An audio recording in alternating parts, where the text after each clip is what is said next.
This is the 5-Minute Podcast Review for Friday, February 24, 2017, and I'm back with the theme music. I had a lot of feedback around dropping the intro music, and it seems people like to have the music as a cue to the podcast, so it's back, at least for the time being. And speaking of changing things, I'm going to try it a bit differently this week. Instead of talking about 5 new podcasts to subscribe to, I'm going to instead talk about 5 recent individual podcast episodes that you should check out, even if you don't want to subscribe and be a regular listener to the podcast series. In other words, just 5 recent and topical shows that you might have missed, but are kind of in the must-listen-to category. But as usual, live links to take you straight to each podcast to talk about are on your screen, so no need to take notes. Just have a listen and see if I can't persuade you to try at least a few of these 5 shows. First cab off the rank is a really great interview between Couric and Alec Baldwin. So this is a fairly recent interview and done in the wake of Alec Baldwin's now famous impersonations of Donald Trump on Saturday Night Live. Katie herself is often said to be America's favourite interviewer and is famous for a 2008 television interview that virtually destroyed Sarah Palin's chances at vice president. Katie and Alec are both long-time New Yorkers and have an obvious, comfortable familiarity with each other. They've both got their own podcasts worth subscribing to, and they're both entertaining characters, each with an easy and dry sense of humour. So when they get together, there's a real bit of magic and the kind of conversation you could keep on listening to much longer than the 40-minute episode. Here's just a little snippet to give you a feel. How did the whole Donald Trump impersonation gig come your way, Alec?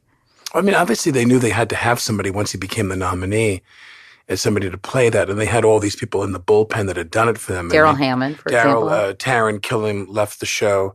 And Tina, I guess, was the one I was told that recommended to Lauren that I do it. And I've said this before, and it was just such an amazingly weird thing for me, which is I had no idea what I was going to do. Literally, the moment the stage manager had my arm in his hand, he was leading me to the stage to do the dress rehearsal of the first show at 8 o'clock that night. I sat in a room and we watched tapes of him. And we'd sit there, and whether it was Tony Bennett or Pacino or De Niro or other little things I've done in an ancillary way in my work that way, there's an element of appreciation for them, which is always important. And with Trump, I don't have that element of appreciation, which makes it difficult. So you wind up saying to yourself that it's not so much the voice, because I'm not going to sound like him that much. You kind of get to a thing that's like a caricature. Everything's swollen and bloated and exaggerated. It's the look where the hair is what it is. But to me, the key to doing him was to be a man who paused regularly, almost metronomically paused to dig for a word and never came up with a better word or a stronger word. So Trump will sit there and go, I was talking to the president of Mexico, who is just a fantastic person, a great person. And whenever he pauses, you feel like there's like in some Coen Brothers movie, there's like a bunch of men in a filing room, like in his brain, sweating and breathing heavily, trying to find a word. And they keep finding that F word. Fantastic. And they look at the main nerve, the guy in the big chair. They look up, they go, "We got nothing. And Trump's like, "Let me tell you something. We're going to build a wall here in Mexico, and that wall is going to be just a fantastic wall." And it's like he's always pausing to come up with something, with some rhetorical flourish or some muscular word, and he never gets it, never.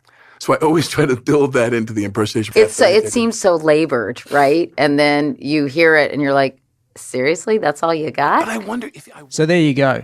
I mentioned Katie Couric and Alec Baldwin both have their own podcasts, but this interview comes from Katie Couric's podcast, just called Katie Couric, and it's episode 17. And again, the link is on your screen. Have a listen. I think you'll enjoy it. So another really good and not entirely unrelated interview to listen to is David Axelrod of the Axe Files podcast interviewing Donald Trump's White House press secretary, Sean Spicer. The interview was recorded just before Trump took office, and it's a pretty candid and calm interview with Spicer before he exploded on the world stage and became a Saturday Night Live parody along with his boss.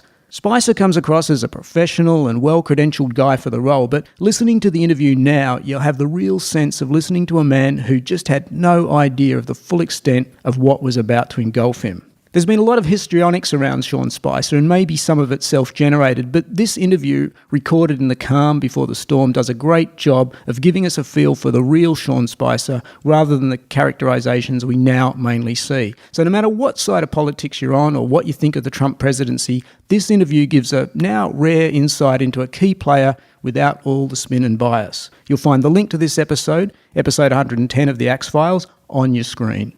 On to podcast number 3, and it's the podcast that just set a new record for the number of downloads in a single day for a single episode, over 1 million. It's Dan Carlin's epic 6-hour podcast entitled The Destroyer of Worlds from his Hardcore History podcast series. If you haven't yet got into Dan Carlin, then this is the episode to try. Dan Carlin says this episode started out intending to examine the 2-week-long Cuban Missile Crisis of 1962, but for Carlin, context is everything in attempting to understand an event from history, and the problem becomes, where do you ultimately start or indeed finish the story? Everything is connected. So in this case, the story starts with the development of the first atomic bomb in 1945, and as for the end of the story, well, as Carlin says, we're still running the experiment. Here's a clip from near the beginning of the marathon episode, just to give you a feel for Dan Carlin's style. Of course, it was 70 or so years ago, 1945, where humankind, continuously improving their weapons technology from the Stone Age forward, finally reached a point where they had created a weapon system that might be too destructive to be used. And yet if mankind has always used their innovative technology to create better weapons and always use those better weapons, what did this mean for the norms of human behavior? If mankind simply treated the things that we discovered at the end of the Second World War the way we've treated every other weapon we've ever created, what would happen to the world today? What makes you think, though, that this is a theoretical question? There is no guarantee that the long peace lasts forever, and it's unimaginable to think about what a general war amongst great powers would even look like with the kind of technology we possess today. Humankind is 70-plus years into an ongoing and unending experiment. Can we handle our weapons technology? And the only way this experiment ever concludes is if we find out that we can't. Okay, well, if you think this episode sounds like too much, especially if you think you're not that into history, I can only say give it a go. Just try the first hour. Dan Carlin has an incredible storytelling style that slowly builds and creeps up on you till you're completely drawn in. There's a reason this podcast episode broke records for the most downloaded in a day. The link is on your screen. Okay, time for a couple of lighter options. I've reviewed the Desert Island Discs podcast before. It's the long-running BBC radio program that's now also podcasted, where each episode a celebrity or notable person talks about the 8 pieces of music they'd take with them if they were to be cast away on a desert island. The interviews woven around the music choices are a great format for exposing a different, more personal facet of the person being interviewed. So whether you listen to Desert Island Discs or not, a great recent episode to listen to is the January 29 episode with David Beckham. Now, I'm not a huge fan of Beckham, but this is a great interview that goes way beyond just David Beckham, the soccer player. And listening to the conversation, you get a sense there's a lot more depth and thoughtfulness to Beckham than generally comes across in the media. And it's interesting to hear Beckham talk about and play his 8 favourite songs.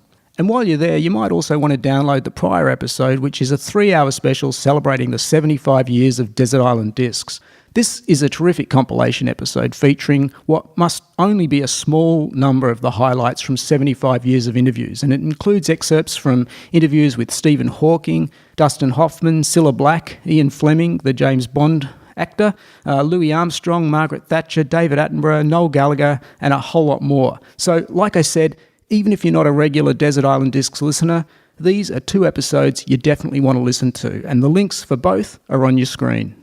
Final podcast for this episode goes back to Alec Baldwin, but this time it's his podcast called Here's the Thing. And the particular episode is one he recorded nearly 4 years ago with Debbie Reynolds, and it's just been re-released. So Debbie Reynolds, of course, died just a couple of months ago on December 28th, just a day after her daughter, Carrie Fisher, died. But in this interview, Debbie Reynolds, then around 80, was very much full of life and has a great candid and cheeky rapport with Alec Baldwin. So here's just a small clip from near the end of the podcast where Debbie Reynolds' phone rings during the interview. The world has changed, as you well know. It's very different the way...